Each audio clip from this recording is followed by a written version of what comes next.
현대화 시설, 규모와 농장, 마음껏 뛰놀고 쑥쑥 크는 사육공간. 동물복지 차원에서 스트레스 없게 이제 잘 지낼 수 있는 환경이 되게끔 이렇게 저희가 키우고 있어요. 국내 1호, 사육부터 도축까지 선진 동물복지 시스템을 도입해 고기의 맛과 풍미 유지. 처음으로 전국에서 강원도 춘천에 도치장을 제가 시설을 한 거예요. 사육 판매는 기본. 1년 내내 신선한 재료와 오랜 연구로 이뤄낸 가공법으로 고수익 창출. 90%는 이제 2차 가공을 해서 이제 판매하고 있어요. 선진 동물 복지 시스템. 무엇으로 부자가 됐는지 지금 만나러 가겠습니다. 부자 농부에게 건네받은 주소지로 찾아가는 우리 이한일 PD. 어렵지 않게 찾은 것 같긴 한데요. 그런데 어허, 인기척이 없는 건물, 게다가 문까지 잠겨 있습니다. 그때 네, 여기 함부로 오시면 안 되는데 어떻게 오셨어요? 저희 부자농부 찾으러 왔는데. 네, 제가 부자농부인데요. 만났습니다. 오늘의 부자농부. 일단 들어오시죠. 도대체 어떤 작물을 키우길래 출입이 제한이 되는 걸까요? 도무지 작물을 추정하기 어려운 공장형 구조의 농장. 내부를 들여다볼 창도 전혀 없습니다. 잠시만요. 여기 전염병 예방하기 위해서 먼저 여기 소독을 하고 들어가셔야 돼요. 방역을 위한 일에 적극적으로 임하는 제작진. 전신 소독은 물론 방역복에 신발 커버까지 철저히. 그런데 아직 끝난 게 아닙니다. 여기 발판에 한 번 더 신발을 소독을 하고 들어가셔야 돼요. 신발 커버째로 한 번 더.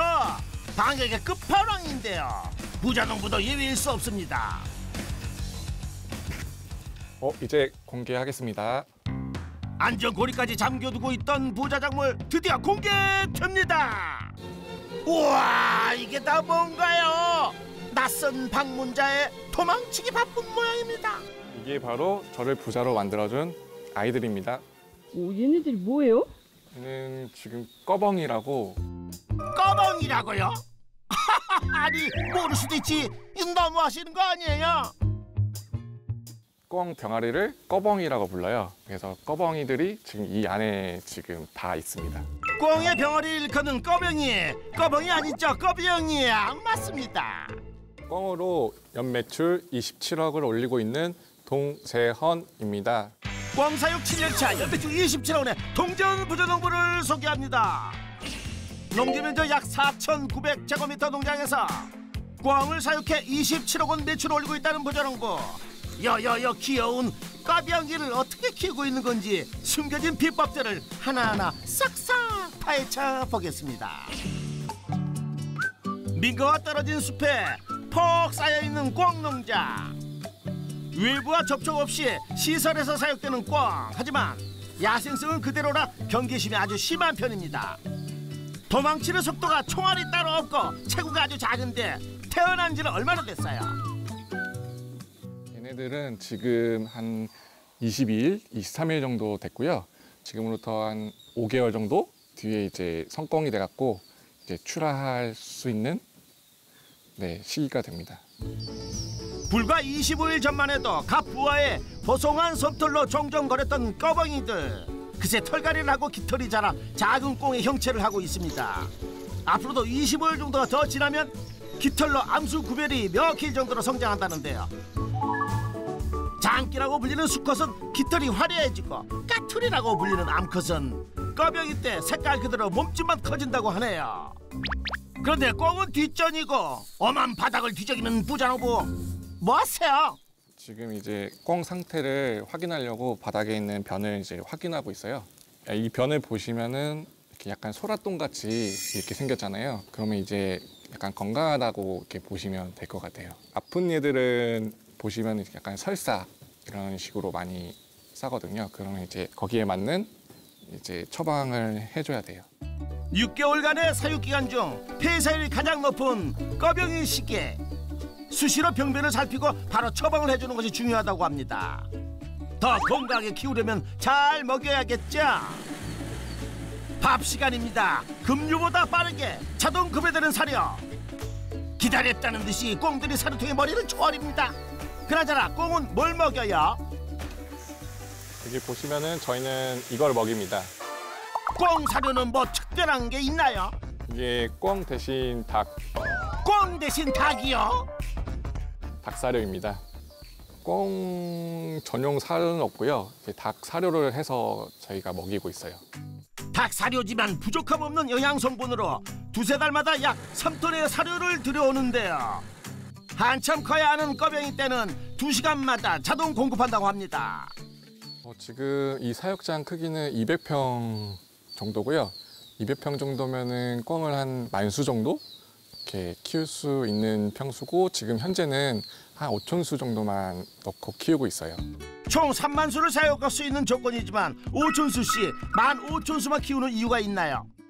아무래도 이제 동물복지 차원에서 먹이 활동도 뭐 활발하게 하고 애들이 스트레스 없게 이제 잘 지낼 수 있는 환경이 되게끔 이렇게 저희가 키우고 있어요. 꽁에게 스트레스 없는 환경을 만들어주기 위해 넓은 공간만큼 중요한 것이 또 있다는데요. 이 대포같이 생긴 기계가 그 역할을 해준다고 합니다. 이게 뭔가요? 애들이 추우면은 이렇게 몰려갖고 자기네들끼리 이렇게 막 올라타서 이렇게 압사해서 죽는 경우들이 있어요. 지금 애들이 추울까봐 온도를 지금 맞춰주고 있어요. 입식 당시엔 알속 온도와 유사한 38도 온도를 유지하고 점차 온도를 낮춰 외부보다 4도 낮은 온도에 적응시킨다는 부자농부. 꽁의 폐사율을 줄이고 면역력을 높이는 중요한 방법이라고 합니다. 야, 이제 각자 갓길 가자. 야, 어디 애들 뭐 잘 예. 커? 예, 지금 애들 활발하게 잘 크고 있고. 2, 3일 비가 많이 내리면 알지? 그럼 대장균증 나오는 거. 제가 다 가르쳤어요. 이게 아무것도 아니지만은 참 힘들고 어려운 게 꽁사육이에요. 폐사도 많이 했었고 예전에. 에? 이제는 그 폐사 안 나는 비법을 내가 다 가르쳐줬지. 그냥 배운 거야 이놈아는. 저리 한번 가보자. 꽁 사육만 20년 차 베테랑인 아버지. 지금은 부자농부에게 운영을 넘기고 뒷선에 물러나 있지만 꽁에 대한 애정은 아직 현역이십니다. 그때 휘바람을 불며 꽁을 모는 아버지. 아무리 날쌘 녀석들도 금세 잡히고 맙니다. 그런데 날선 가위는 왜요? 이게 지금 왜 등장했을까요? 아니 그 가위로 뭘 하시려는 거예요? 멀쩡한 꽁?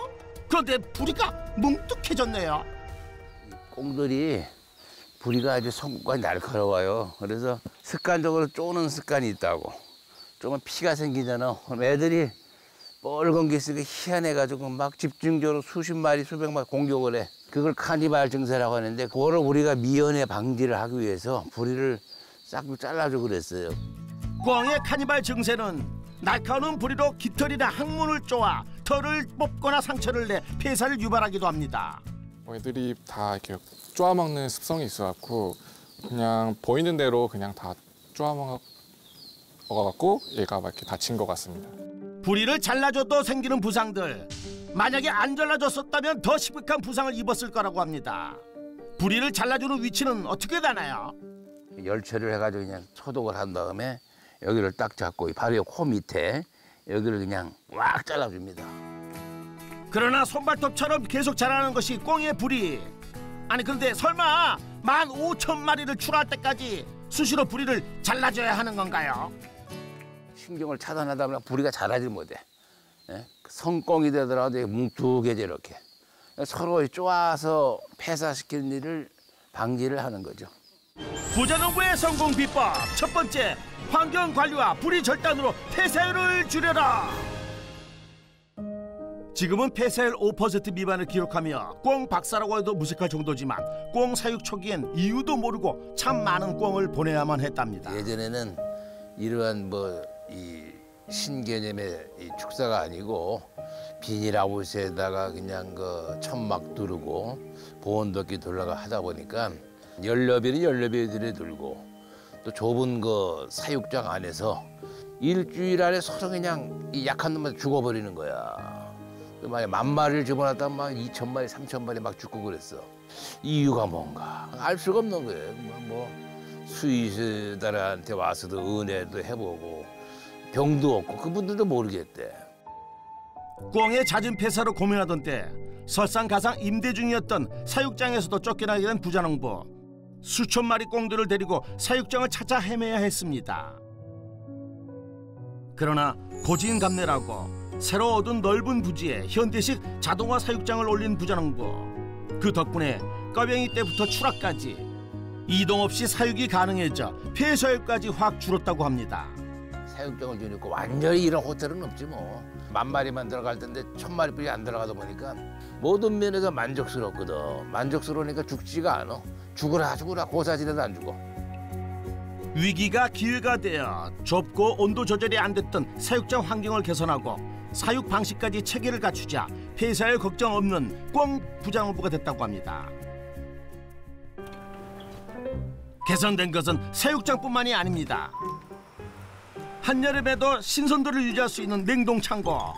안에 상자들이 엄청 많은데요. 이 상자 안에 뭐가 들어있을까요? 저희가 도치한 꿩입니다. 이게 냉동 꿩입니다.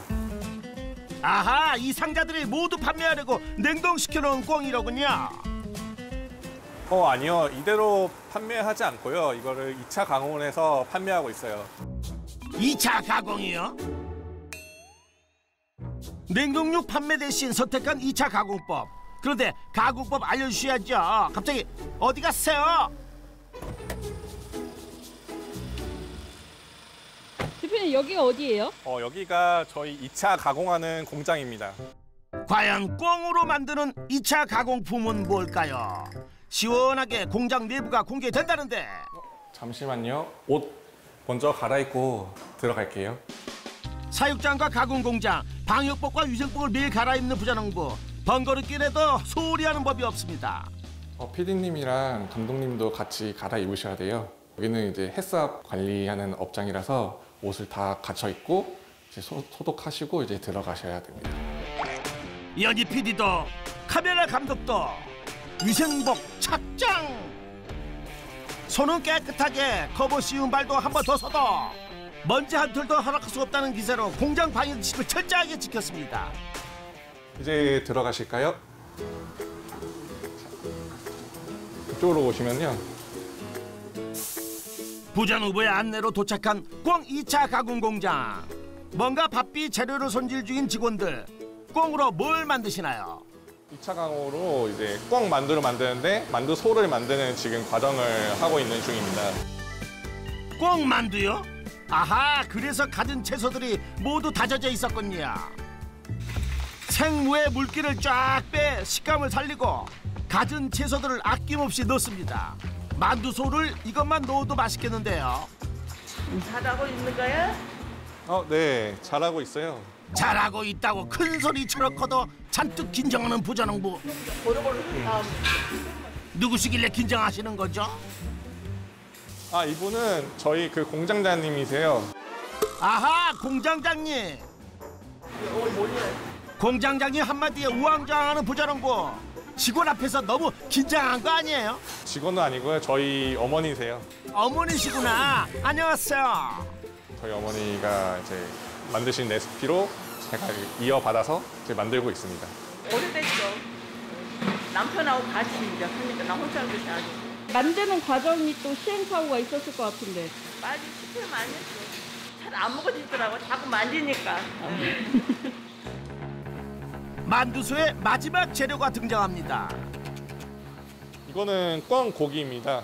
여기에 이제 돼지고기랑 꿩고기랑 8대 2 정도 비율로 지금 섞여 있고요. 이걸로 해서 이제 만두 속을 만들고 있습니다. 직접 수작업으로 발굴한 꿩고기와 돼지 지방을 섞어 지방량이 적은 꿩고기에 감칠맛을 더한 만두소. 이야, 양이 어마어마한데 꿩만두 몇 개 분량인가요? 거의 하루에 대략 한 500kg 정도 만들고 있고요. 만두로 나오는 양은 한 2만 개 정도 하루에 그 정도 생산하고 있습니다. 부자농부의 성공 비법 두 번째, 꿩만두 가공으로 부가가치를 높여라. 이 정도의 양을 한 번 더 만들어야 하루 생산할 만두소 재료가 준비된다는데요. 수백 번 치대서 찰기까지 생긴 만두소. 이제 만두 빚으러 가는 건가요? 만두 빚어서 바로 쪄먹으면 엄청 맛있는데 말이죠. 그런데 만두 안 만들어요? 만두소를 왜 냉장고에 넣어요? 오후에 이제 만두를 성형하기 위해서 이제 냉장고에 보관을 해서 조금 어느 정도 숙성을 시킨 다음에 이제 만두를 만들고 있습니다. 만두소가 맛있게 숙성되는 동안 주방에 꽁고기가 등장했습니다. 큼지막하게 자른 꽁고기를 냄비에 담고 같은 크기로 썬 채소들도 듬뿍 넣어줍니다. 그리고 재료들이 잠기게 물을 자작하게 넣어주면 끝! 지금 뭐 만드시는 거예요? 네, 지금 꿩이랑 만두를 넣어갖고 꿩 만두 전골을 만들고 있어요. 압력밥솥으로 한 20분 정도 걸릴 것 같아요. 압력솥 추가 뱅뱅뱅 돌아가면 맛이 완성됐다는 신호. 얼마나 맛있게 익었을까요? 야들야들해진 꽁고기, 익은 고기인데 신선함이 느껴집니다. 꽁고기 깔고 다시 감자에 갖은 채소 예쁘게 올려주고 만두, 꽁만두 잊지 말고 끝으로 육수 부어주면 이제 먹을 일만 남았습니다. 이야, 이거거든요. 이 끓는 소리. 하하, 더 기다리라고 하는 건 고문입니다, 고문. 아버지 식사하세요. 그래 고맙다. 아우 이거 뭐 오늘 어떻게 식사가 늦냐? 빨리 준비하려고 했는데 좀 늦어졌어요. 꽁탕이구나. 오랜만에 또 우리 또 꽁탕 한번 먹어보자. 첫 그릇은 꽁 농장 선배이자 스승인 아버지께. 이미 눈으로 식사를 시작하셨습니다. 꽁 만두 전골 맛이 어떠세요? 이 맛으로 먹는 거야 꽁탕은. 이 시원한 국물. 응? 닭이나 오리나 그 상대가 안 될 국물의 맛. 응? 맛이 좋네. 아주 잘 끓이네. 이제 실력이 많이 늘었어. 내 제자인데 뭐 그럼 뭐. 아버지 칭찬 한입, 꽁고기 한입. 아하, 이 맛에 요리하는 거 아니겠습니까? 야, 그거 어떠냐? 그 빵그릇 잘 있냐 요즘? 네, 지금 보니까 건강하게 잘 크고 있어요. 항상 마음을 좋게 먹고, 응? 네네. 그래야지 이 다음에 훌륭한 사람이 되는 거야. 빵그리가 누구예요? 빵그리 제 아이 태명이에요. 네. 대표님 곧 아빠 되시는 거예요? 네, 10월달에 아빠가 돼요. 지금 한 5개월 정도 됐어요. 아들이라고 하더라고요. 아버지가 되신다니까 소감이 어떠세요? 너무 좋고요. 이제 부모님의 마음이 어떤 건지 잘 알 것 같아요. 뭐 키워보지란 거 알아? 거짓말하고 있어. 하하, 야, 키워보면 다 알겠지요. 그날 오후 다시 분주해진 가공 공장. 숙성된 만두소로 만두를 빚는 중인데요. 그런데 만두피 색깔이 좀 다른데요. 뭐가 비법이 숨겨져 있을 것 같은데 맞죠? 저희가 이제 밀가루랑 메밀가루랑 같이 섞어서 메밀피로 이제 만두를 지금 만들고 있습니다. 강원도 특산품인 메밀을 사용하여 공기를 최대한 뺀 진공 상태로 반죽하고 숙성까지 하기에 보다 쫀득하고 구수한 맛의 만두피가 된다고 합니다. 그런데 만두를 빚는 과정이 독특합니다. 반달 모양으로 기계가 빚어주면 그 끝을 말아 붙여주는 건 사람이 하는군요. 한 20년 전에는 저희도 다 일일이 하나씩 다 이렇게 해갖고 접어서 만들었었는데 그게 너무 힘들다 보니까 이제 자동화로 바꾸고 나서 이제 생산량도 많아지고 편하게 이제 만들 수 있어갖고 지금이랑 따지면은 한 20배 이상 가까이 차이 난다고 보시면 돼요. 만두 빚는 일이 손쉬워졌을 뿐 6개월을 직접 사육한 꽁으로 빚은 만두의 정성에는 변함이 없습니다. 이렇게 예쁘게 빚은 만두는 바로 쪄줘야 맛이겠죠. 대량 생산되다 보니 찜기 대신 중숙실. 오랜 연구 끝에 최적의 온도와 시간을 찾아냈다고 합니다. 들어가게 되면은 온도 90도에서 5분간 치게끔 돼 있어요. 그러면 살균 처리를 하는 과정이라고 생각을 해주시면 돼요. 소비자가 다시 조리를 해야 하는 반조리 식품이기에 살균이 될 정도만 익힌다는 꽁만두. 고소한 만두 냄새가 나는 것 같군요.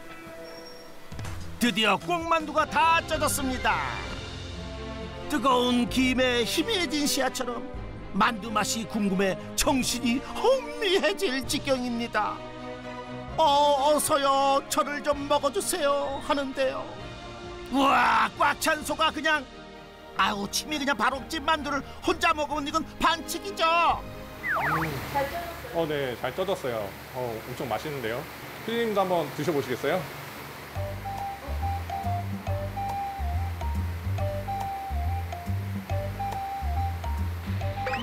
어떠세요? 일단 메밀 피어가지고 피가 되게 쫄깃하고 그다음에 안에 소가 되게 고소해요. 네, 맞아요. 이런 맛은 바로 잡아둬야겠죠. 중숙실에서 뜨거운 맛 보자마자 냉동고로 지켜야 하는 꽁만두. 카메라 렌즈를 순식간에 덮치는 냉기. 온도가 얼마나 되는 거죠? 이제 바로 영하 25도 이하의 냉동고에 넣어서 바로 지금 얼리는 작업을 하고 있어요. 급속으로 이제 냉동을 시켜야 이제 만두가 모양 그대로 유지하고 뭐 육즙이나 이런 게 그대로 유지를 할 수 있거든요. 영하 25도에서 급냉한 메밀 꽁만두는 4kg 단위로 포장돼 식당 및 온라인 주문을 받아 전국 각지로 택배 배달된다고 합니다. 하지만 춘천 지역 내 로컬 매장 4곳은 부자농부가 직접 배달을 나간다는데요. 판매 현장에서 만나는 소비자들의 꽁만두에 대한 반응을 직접 듣기 위해서라고 합니다. 그래서 무슨 얘기들을 해주시던가요? 몇몇 분들이 맛있다고 이렇게 칭찬하시는 분들도 있고 꽁이 들어가 있냐 이렇게 물어보시는 분들도 있고 꽁만두인데 꽁이 들어가 있냐 그러면 뭐라고?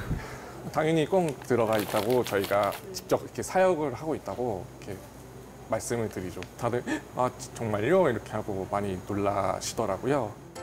붕어빵엔 붕어가 없어도 꽁만두에는 꽁고기가 있다는 사실 아셨죠? 그럼 꽁만두 판매로 올리는 연매출 얼마나 되나요?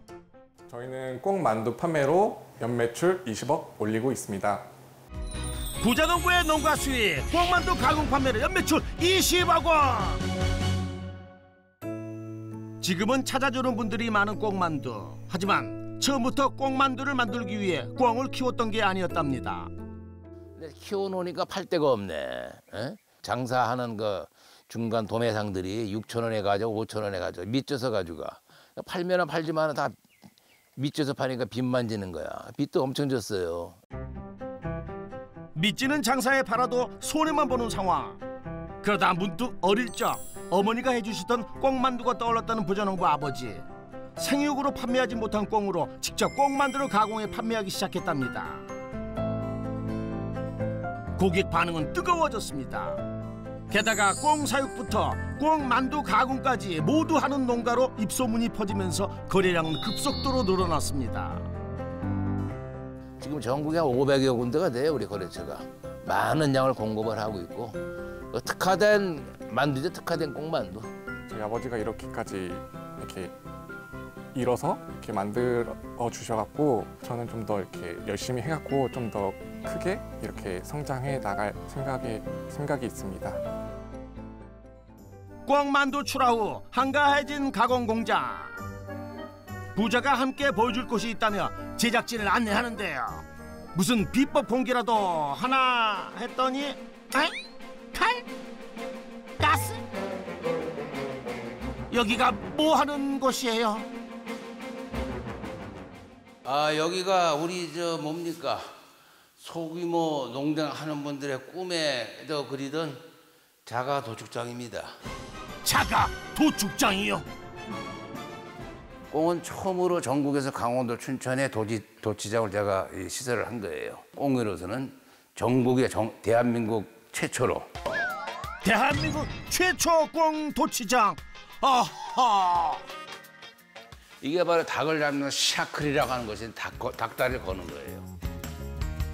꽁은 다리가 얇어. 흔들고 다 빠져, 이 밑으로. 그러니까 이 사람들도 잡아주고 싶어도 잡아줄 수가 없는 거야, 꽁을. 표준화된 도기장의 샤클에 걸리지 않을 정도로 너무도 얇은 꽁의 다리. 기계 도축이 불가능하니 도축 비용은 10배 넘게 들었습니다. 닭은 이제 모든 것이 맞다 보니까 300~400원뿐이 안 드는데 한 마리당. 꽁 한 마리 도기하는 비용이 한 5,000원 맥히더라고, 5,000원. 이건 배보다 배꼽이 커. 결국 직접 도치장을 만들어 비용 절감을 선택한 부자농부. 도축 방식도 선진 시스템을 도입했습니다. 지금 저희는 이제 그 식품용 탄산가스로 꽁을 여기다 통에 넣어서 기절을 시키고 여기 꽁을 이제 거꾸로 매달아서 이제 피를 제거 이제 하고. 축산 선진국에서 도입한 이산화탄소로 가축을 기절시키는 도축법. 이후에 핏물과 털을 제거한다고 합니다. 하나에 5,000원 맥히던 거 직접 하니까 돈 들어갈 게 뭐 있습니까? 금방 잡아서 후레쉬, 냉장 상태로 보내줄 수 있다는 것. 부자농부의 성공 비법 세 번째, 원스톱 시설 운영으로 경영비를 절감하라. 매년 11월경 도축해 이듬해 2월까지만 꽁 생육을 판매한다는데요. 그렇다면 생육 판매를 올리는 연 매출 얼마나 될까요?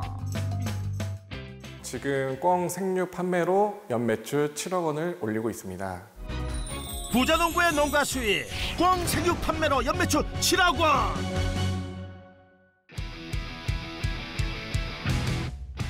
부자농부 부자가 모처럼 강촌에 나섰습니다. 고고. 맨날 한번 자전거 타다가 재현아. 네, 건강엔 최고다, 이게. 그렇죠. 건강에 좋죠. 건강도 건강인데 재미가 있잖아, 재미가. 맞아요. 이 자전거가 나를 불러. 주인님 뭐 하십니까? 우리 자전거 타러 갑시다. 앞선 아버지와 뒤따르는 아들. 운동도 일도 함께라서 든든한 부자입니다. 잠시 여기 쉬었다 가자, 재현아. 네, 힘들었는데 벤치에서. 잘 됐네요. 오랜만에 타갖고. 너 오랜만에 타지? 아버지가 평생 걸어온 길에 들어선 지 7년. 아들은 요즘 부쩍 아버지가 존경스럽다고 합니다. 저에게는 본받아야 될 아버지라고 항상 생각을 하고 있어요. 솔직히 이야기해, 임마. 맞아, 좋아요. 앞으로 태어날 아이에게 아버지와 같은 아버지가 되는 건 어떠세요? 네, 좋아요. 네, 너무 좋아요. 아버지가 아들에게 들을 수 있는 최고의 칭찬입니다. 부자농부의 농가 수익 총정리. 꽁 만두 가공 판매 20억 원, 꽁 생육 판매 7억 원, 연매출 총 27억 원. 부자농부의 성공 비법도 총정리 들어갑니다. 첫 번째, 환경 관리와 불이 절단으로 폐사율을 줄여라. 두 번째, 꽁 만두 가공으로 부가가치를 높여라. 세 번째, 원스톱 시설 운영으로 경영비를 절감하라. 성공 비법 확인 완료. 2대에 거쳐 꽁 사육을 해온 동영삼 동재원 부자농부 부자에게 역전의 부자농부 인증패를 드립니다. 이야, 이게 뭐야? 역전의 부자농부, 꽁 부자농부 동영삼 동재원. 우리 MBS 한국농업방송에서 우리의 존재를 인정을 해줬구나. 응? 네. 인정을 해준 반면 앞으로 더욱더 열심히 해서 대한민국 모든 사람들이 꽁만두를 그리워하는 세상을 만들자. 응? 네. 뭐 저도 이제 앞으로 아버지 밑에서 잘 배우고 그래서 전국적으로 이제 꽁 만두라는 것을 이제 알릴 수 있게 노력하겠습니다. 그래. 꽁 사육부터 도축, 꽁 만두 가공까지 국내 1호 원스톱 꽁 농가를 역전의 부자농부가 응원하겠습니다.